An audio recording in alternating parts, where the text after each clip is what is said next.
दुख हुआ है जान करके। और लगातार विपक्ष में जितने भी सदन में बैठे हुए नेतागण हैं, हमारे विधायक, राष्ट्रीय जनता दल के विधायक हैं, वो लगातार इस पर बात करते रहे हैं, सदन में मुद्दा उठाए हैं कि भाई ट्रांसफ़र पोस्टिंग जो है ये काफ़ी दूर दूर देने के 200 किलोमीटर 300 किलोमीटर। और नए एम्प्लॉयर जो होते हैं, नए जो ज्वाइनिंग करती हैं, तो उनको वहाँ आना जाना, रहना, खाना पीना सब चीज़ में परेशानियाँ होती हैं। कई ऐसे भी हमारी बहनें हैं जिनके छोटे छोटे बच्चे हैं, बहुत सारी हमारी बहनें हैं जिनके छोटे छोटे बच्चे अपने बच्चे को कभी मायके छोड़ के चली जाती हैं ड्यूटी पे, कभी वो अपने सास के पास छोड़ के जाती है, बच्चे का पालन पोषण भी सही से नहीं हो पाती है। तो मैं तो आपके चैनल के माध्यम से भी गुजारिश करूंगा, निवेदन करूंगा सरकार से कि कम से कम नहीं कुछ गृह जिला अगर पोस्टिंग ना दे तो जिनको 2024-25 इधर जो नई बहाली में जो पोस्टिंग दिया गया है उसे सरकार उस पर विचार करे। और कम से कम गृह जिला से सटा हुआ जो जिला है, गृह जिला से सटी हुई जिला, जहाँ से कम ज़्यादा से ज़्यादा 30 से 40 किलोमीटर का अंतराल हो, तो ऐसे जगहों पे उनको पोस्ट की देने दे, ताकि सहूलियत होगी, वो काम भी कर पाएंगे, अपने परिवार को भी ख्याल रख पाएंगे। अभी हम गए थे सर, जैसे कि माननीय मंगल पांडे का आवास है जी, तो अभी तो वो नहीं है, ठीक है।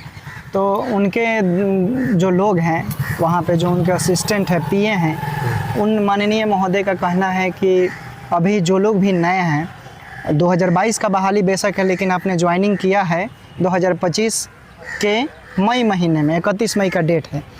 तो हम बोलेंगे सर 2022 का बहाली है, तो 22 के अकॉर्डिंग देखा जाए तो 25 सेशन 3 साल कंप्लीट हो रहा है। एक बी ऑप्शन के मुताबिक अगर देखा जाए, कुछ प्रिविलेज होते हैं जिसके बदौलत कुछ एएनएम, चाहे जीएनएम, चाहे स्टाफ नर्स, चाहे कोई भी हो, तो उसका ट्रांसफ़र नज़दीकी ज़िले में किया जा सकता है। तो बोल रहे हैं कि 3 साल बाद होगा, तो फिर इसका मैं इसीलिए मैं देखिए, सत्तारूढ़ी दल का बयान जो भी आता है दुर्भाग्यपूर्ण है। मंगल पांडे जी जब से स्वास्थ्य मंत्री में, स्वास्थ्य की व्यवस्था क्या है सब जग जाहिर ये भी है, जब से स्वास्थ्य मंत्री मंगल पांडे ने कमान संभाला है, स्वास्थ्य विभाग वैसे भी लचर हो चुका है।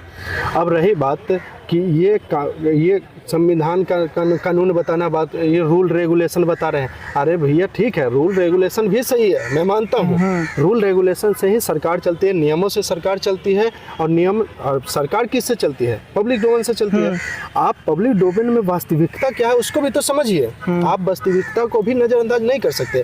अब मान लीजिए आप हैं, आपका घर पड़ता है छपरा जिला, अब आपका जहानाबाद ड्यूटी पड़ गई, तो आप मान लीजिए आपके घर में आपको कोई ख्याल रखने वाला परिवार का नहीं है, बस आपके माँ है और बुजुर्ग हैं, उनको भी ख्याल आपको रखना पड़ रहा है, और आप कैसे रखेंगे फिर? तो ये वास्तविकता को भी समझना पड़ेगा ना।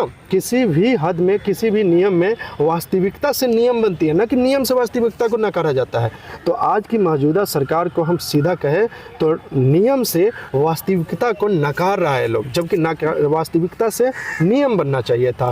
वास्तविकता यही है कि जो भी एएनएम जीएनएम की हमारी बहनें हैं जो 200 किलोमीटर दूर अपने जॉब कर रही हैं, वो परेशान है, उनके फैमिली परेशान है। बहुत ऐसे भी लोग हमारे पास आए हैं, हमारे पास आए हैं, जिनको मैंने देखा है कि वो नौकरी छोड़ने पर विवश हो चुके हैं।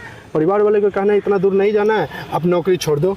लेकिन एक मेरा पर यहाँ बात है कि ठीक है, वो बोल रहे हैं कि एक लाइन और बोलना चाहूँगा, कुछ ऐसे भी जीएनएम एएनएम की बहनें हमारे हैं जिनके हस्बैंड भी जॉब कर रहे हैं और वो भी जॉब कर रहे हैं, और उनके घर में उनकी बूढ़ी माँ, ऐसा लेटर मेरे पास आया था ट्रांसफर को लेकर। हाँ, ऐसा जो है, ऐसे परिस्थिति में एक को तो नौकरी छोड़ना पड़ जाता है।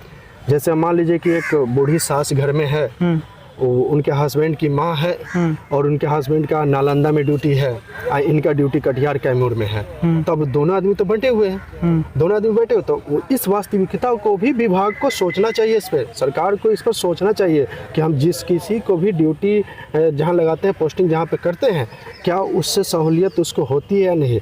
मान लीजिए निजी जीवन का भी कुछ होता है, निजी जीवन के आधार पर भी आप पोस्टिंग दें। ये केवल स्वास्थ्य विभाग नहीं, मैं कहता हूँ कि सभी विभाग में, खास करके महिलाएं जो है उनके लिए कम से कम इतना तो करिए, होम जिला गृह जिला दे। कुछ नियम को भी बिल्कुल नहीं तोड़ा जा सकता, ये हम भी जानते हैं, हम भी जानते हैं कि नियम को नहीं, लेकिन कम से कम जैसे मान लीजिए पटना सिटी की कोई है तो उनको हाजीपुर में दे देंगे, क्या दिक्कत है? पटना गया घाट की कोई है तो उनको अगर वैशाली का हम महनार दे दे तो क्या दिक्कत है? अगर मान लीजिए कि हम दानापुर का, या दानापुर है, विक्रमपाली का है कोई हमारी एएनएम जीएनएम बहनें या महिला कर्मचारी किसी भी विभाग का, तो उनको कोइलवर आरा का जो उससे सटा हुआ किनारा जो होता है वो होता है। एक नियम और है कि बदलेन का, मतलब कि म्यूचुअल, हाँ म्यूचुअल, तो म्यूचुअल में क्या है कि एक दूसरे से कनेक्टिविटी बहुत कम रहती है, बहुत कम रहती है। अब पहली पोस्टिंग है इन लोगों के तो कहाँ से रहेगा, नहीं रहती है। तो नहीं रहने के कारण क्या होता है कि म्यूचुअल हो नहीं पाती है, एक दूसरे से कनेक्ट रहे तब ना, यूनियन बने तब ना। अब ये लोग यूनियन थोड़ी बनाने गई है, वहाँ पर सेवा करने गई है। आप ये कहिए कि अगर हम राजनीति कर रहे हैं तो हम लोगों की सेवा करते हैं, तो ये लोग भी सेवा ही करती है। लेकिन फ़र्क हमें इनमें ये है कि ये सरकार के दायरे में रह के सेवा करती हैं, हम एक दल के दायरे में रह के सेवा करते हैं। यहाँ पर